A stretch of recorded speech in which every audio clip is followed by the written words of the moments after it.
Anaa karon sa San Pedro Cathedral sa Davao City ang usas sa mga replika sa Nuestro Padre Jesus Nazareno alang sa tulo ka adlaw nga pagbisita niini.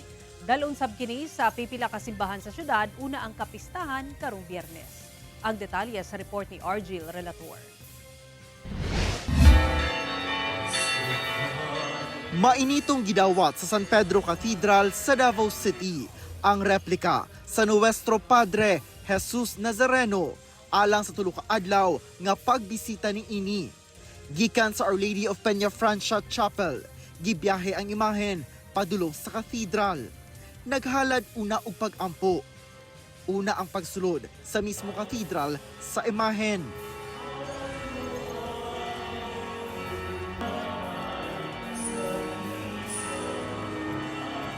Kini ang ikanapulo nga official replica sa Nuestro Padre Jesus Nazareno gikan sa Quiapo sa Manila. Sa misa, gipahayag sa simbahan nga pamatuod sa paghigugma sa katawhan ngadto sa Ginoo ang hugot nga debosyon. We must be awakened, that our eyes may be open to the real meaning kung bakit tayo nagdedeboto. Dahil gusto ng Diyos na tayo ay magiging kapulan ng anak niya si Jesucristo.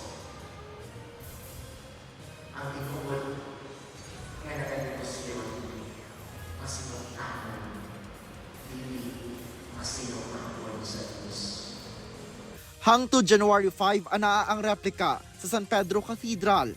Anaa kini sa Our Lady of Assumption Parish sa January 6 hangtod 7. Ug sa San Alfonso Maria de Ligori Parish sa January 8. Karong January 9 Biyernes ang kapistahan sa Poong Jesus Nazareno. Alas 8 sa buntag ang Solemn Traslasyon Procession gikan sa San Alfonso Maria de Ligori Parish sa Barangay Mandug paingon sa Our Lady of Peña Francia Chapel. Dunay duha ka hugna sa misa sa alas 10 sa buntag ug alas 6 sa gabii. Sa San Pedro Cathedral, dunay procession in the commemoration of the Traslasyon alas 3:30 sa hapon. Sundan dayon kini sa usa ka santos nga misa pagka alas 5:30 sa hapon. Kauban si Melchor Awing sa camera. Ako si Argil Relator.